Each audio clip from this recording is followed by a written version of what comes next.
अगर कोई सोचता है कि अगर वो 15 से 16 घंटे पढ़ेगा सिर्फ तब ही वो अच्छे से पढ़ाई कर पाएगा और अच्छे नंबर ला पाएगा, लेकिन ज्यादा देर पढ़ने का मतलब ये नहीं होता कि आपने ज्यादा अच्छी पढ़ाई कर ली। अगर आप 16 घंटे भी पढ़ रहे हैं लेकिन फोकस से नहीं पढ़ रहे हो तो इस पढ़ाई से कोई फायदा नहीं होने वाला, क्योंकि आप 16 घंटे में जितना पढ़ रहे हो सकता है उतना कोई 6 से 7 घंटे में ही पढ़ ले पा रहा हो, तो वो इंसान ज्यादा अच्छे से और प्रोडक्टिवली पढ़ रहा होता है कि नहीं। और प्रोडक्टिविटी के साथ भी पढ़ा जा सकता है जब पढ़ाई में आप अपना पूरा ध्यान लगाकर पढ़ो, पूरे फोकस से पढ़ाई करो। और आज की इस वीडियो में हम इसी बारे में बात करने वाले हैं कि किस तरह से कोई भी पूरी कंसंट्रेशन और फोकस के साथ पढ़ाई कर सकता है। तो अगर आप एक स्टूडेंट हैं तो वीडियो को लास्ट तक जरूर देखना। आप पढ़ाई को इंजॉयबल बनाओ। जब आप बहुत ही इंटरेस्टिंग यूट्यूब वीडियोस देख रहे होते हो तो क्या तब आपको फोकस करने में प्रॉब्लम होती है, या जब आप अपने दोस्तों के साथ घूम रहे होते हो तब आपको फोकस करने में प्रॉब्लम होती है? मुझे लगता है नहीं होती होगी, है ना? लेकिन फिर पढ़ाई करते वक्त टाइम फोकस क्यों नहीं होता? जो कि पढ़ाई करना बोरिंग रहता है, पर वीडियोस देखना, दोस्तों के साथ मस्ती करना,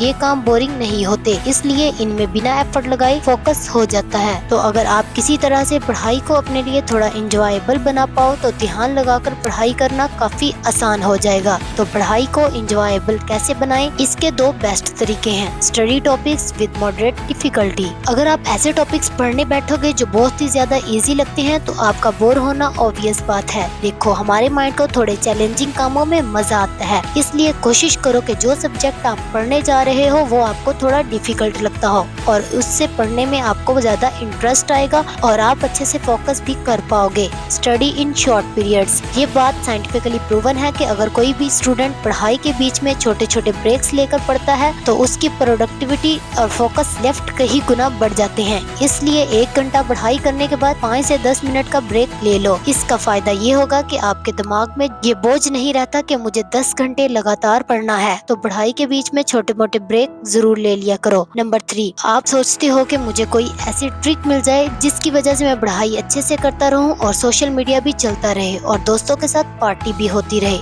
ऐसी कोई फैक्ट नहीं है। फोकस और कंसंट्रेशन का मिला यानी ऑपोजिट डिस्ट्रैक्शंस होता है। इसलिए अगर पढ़ाई में ध्यान लगाना है तो पहले डिस्ट्रैक्शंस को तो टिकाने लगाना पड़ेगा। इसके भी 2 तरीके होते हैं, एक फिजिकल डिस्ट्रैक्शन, दूसरे डिजिटल डिस्ट्रैक्शंस। फिजिकल डिस्ट्रैक्शंस, जो डिस्ट्रैक्शंस इन्वायरमेंट यानी जहाँ भी आप पढ़ाई कर उस जगह के पास कुछ ऐसी चीजें, कुछ ऐसे लोग हो सकते हैं जो आपको डिस्ट्रैक्ट करते हैं। मान लो कि आप पढ़ने बैठे और अचानक से आपके छोटे भाई ने टीवी चालू कर दिया। अब आपका ध्यान पढ़ाई में कम और टीवी में ज्यादा लगेगा, तो ये सब आपकी फिजिकल डिस्ट्रैक्शंस होगी। तो आपको इन डिस्ट्रैक्शंस को कंट्रोल करना होगा और उन्हें कम करना होगा। वो आप कैसे कर सकते हो? आप पढ़ाई के लिए कोई अलग कमरे में पढ़ सकते हो। और दूसरी तरह की डिस्ट्रैक्शंस की डिजिटल डिस्ट्रैक्शंस, जैसा कि नाम से ही समझ गए होंगे, जैसे कि आपका मोबाइल फोन, लैपटॉप, डिस्ट्रैक्शंस से बचना जरूरी है क्योंकि ये डिस्ट्रैक्शंस हमें अपनी तरफ बहुत तेजी से खींचते हैं। डिजिटल डिस्ट्रैक्शंस में सबसे ज्यादा कॉमन है स्मार्टफोन और सोशल मीडिया से डिस्ट्रैक्ट हो जाना। डिजिटल डिस्ट्रैक्शन से बचो। जब पढ़ने बैठो तो फोन को साइलेंट करके कहीं दूर किसी दूसरे कमरे में रख दो। Number 2, healthy lifestyle. आप चाहे जैसे रहो, एक्सरसाइज करो या ना करो, अच्छा खाना खाओ,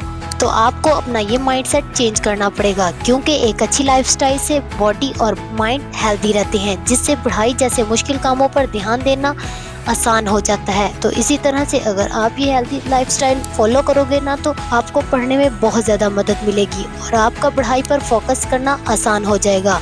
ये आपको फॉलो करनी ही होगी। Number 1, hunger first. जब किसी काम को करने का जो रोल होता है, तलब होती है, तो फिर कोई भी डिस्ट्रैक्शंस, कोई भी इंसान आपको वो काम करने से नहीं रोक सकता। मैंने कई लोगों को डिस्ट्रैक्शन भरे माहौल में भी पढ़ते देखा है और वो फिर भी ध्यान लगाकर पढ़ लेते हैं। इसलिए सबसे पहले ये देखो कि आपके अंदर पढ़ाई का वो जुनून है जो आप किसी भी हालत में पढ़ सकते हो। अगर आपको हमारी वीडियो अच्छी लगे तो इसको लाइक करें, दोस्तों के साथ शेयर करें। मिलते हैं अगली वीडियो में, तब तक के लिए इजाजत दीजिए। अल्लाह हाफिज।